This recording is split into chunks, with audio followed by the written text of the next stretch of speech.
Okay, let's start with understanding the mechanism of reverse X. In order for you guys to understand it easier, today I want to start from single leg X on his right leg. Single leg X guard like this. Then regular X, I'm going to place my right hook behind his knee like this on the far side. Then my left leg comes in front of his hips like this. Like Peach's tie with my legs like this. This is like X hook, regular X guard. But on the other hand, if I make it reverse, I want to change it. My right hook comes right behind his back like this. Then other one comes in front of his knee like this.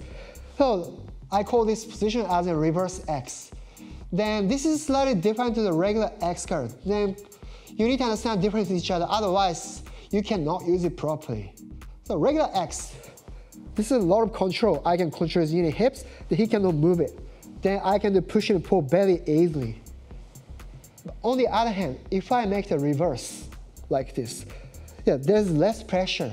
He can still move his hips and legs a lot like this. That's why when the time is on his feet, usually I don't make reverse X. I like to set up the position when the time he puts his right knee on the mat, left knee on the mat. This position like from single leg X, like I said, like this. So I cannot see the situation get improved. So in this case, I just switch. So right hook comes behind his back, other one comes here. So in this situation, this is more control. Then I even make my hook near side like this, like making a hook like this. Then I make the reverse X. So the first technique, I want to do the leg drag from this position. And in order for me to leg drag sweep, I have to pass his right leg on my right side. So the first thing, I just want to get underhook like this. Then I lift it up. Then during the time you do the action, I want you to make sure you apply pressure on opponent. Once you stop doing it, he's be able to go away. Like I said before, reverse X is like less control than regular X guard. That's why you cannot rear on the position too much. So you have to make your opponent busy with applying pressure, like pushing away. Look. So from this position, I want to pass his leg. Then it may be difficult to lift up literally like this. Even there's me a reaction from my opponent. That's why I want to make a space behind his knee. I just slide my hand in, like making an underhook. Once I get my hand behind his knee like this, all I want to do is quite simple. I just want to extend my right arm. It's like doing a straight punch. Then I can pass his leg on my right side, like this. Once I'm done it, I want to grab his belt to stay connected. Then I want to say it again. So reverse X is no control if it compares to the X guard. That's why I don't like to spend a position that much. I don't like to spend a time at this position. So I just make good control like this.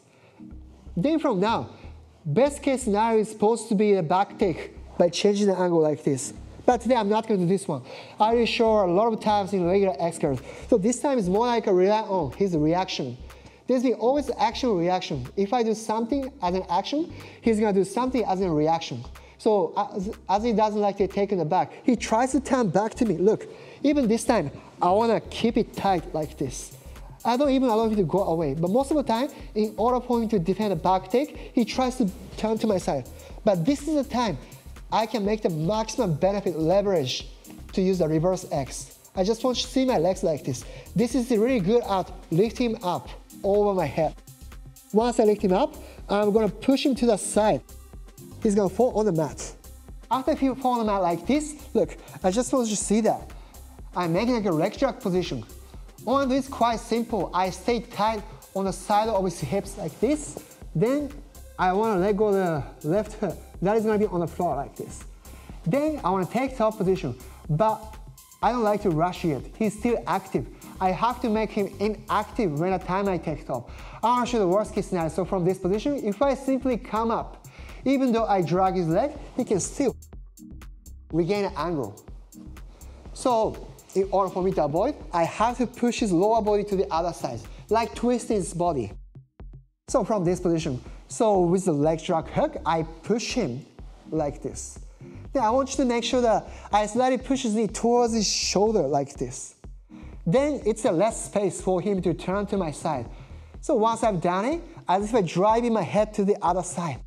Then I take top position. As you can see, it's a less space for him to escape if you compare to the last one. So I got single leg X like this. You can start with either under hug or over hug. So whichever the situation.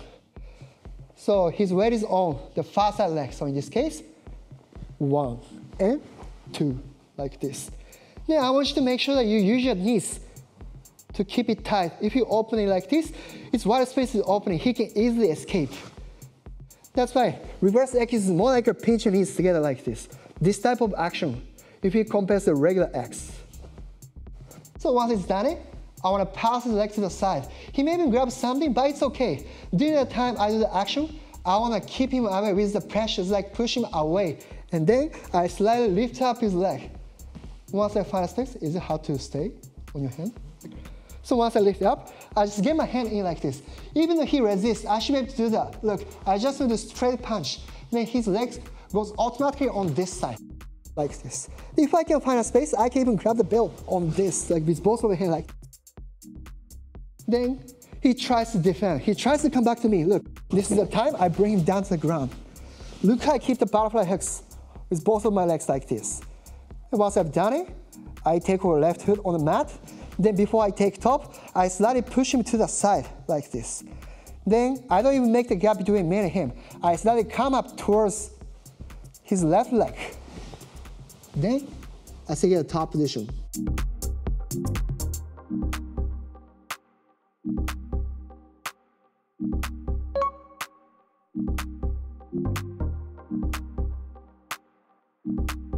Okay, let's try the secondary option.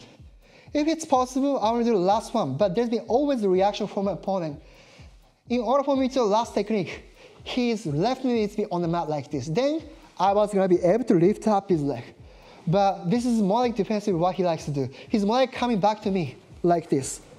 So in this situation, I have to be careful that if I stay here for a long time, he can easily take off, yes, like he does. So that's why I need to control his upper body or leg. But this time, I want to grab the collar grip. When the time he's coming back, I want to grab the collar like this. Look, even though he tries to come back, he wouldn't be able to maintain a good posture. So this is a great time for me to switch to saddle sweep. So I keep him on me like this, and then look how I use my legs. The main frame is going to be my right leg. I lift his butt up. By the time I do, I extend my left leg. So once I set up from this position, I want to make him unbalanced. From this position, I'm going to flip his body. So in order for me to do, I have to twist his hips. So this is how I make the leverage.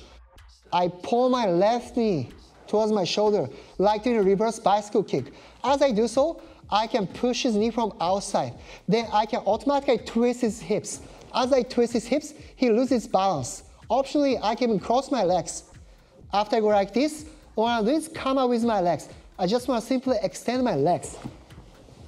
Then I can take top position. Today, I just want to show saddle position as in a sweep. That's why I call saddle sweep. There's been another scenario happens from this position, but in this technique, I already show as in sweep. Okay, I show again. In order for me to lift him up, I have to bring his head down. I want to show the wrong example. If he just simply stands up from this position without controlling the cut, look, it's impossible for me to enter that position. He can easily do like a back step or something like this. So I need to have the collar grip here. Look, at least I want to keep his head at the same level. As I do so, he doesn't have the mobility, although he gets on his feet. Plus, I have more leverage to pull him up. So from now, I slightly pull him up, plus I even scoop my hips slightly like this.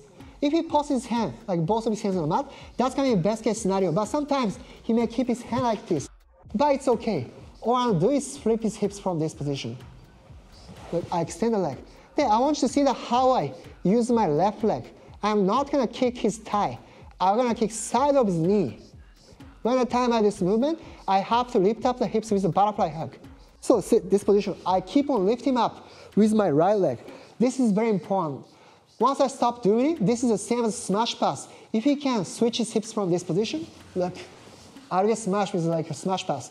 In order for me to avoid, I gotta keep on lifting up his hips with the butterfly. Then with the other leg, I kick side of his knee.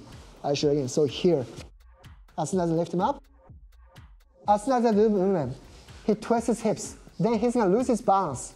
He can no longer stay in this position as long as I keep it. So what I'm gonna do is extend my legs, then end up top position like this. Yeah, after that, yeah, you can do like leg locks and switch your knee slide pass. Another story. Hey guys, my name is Daniel. Thank you for watching. If you like this video, please push the like button and leave us a comment down below. If you want to learn more techniques, simply hit the subscribe button and click the bell to be notified when we upload a new video. This way we can bring you new and improved content. Thank you and see you next time.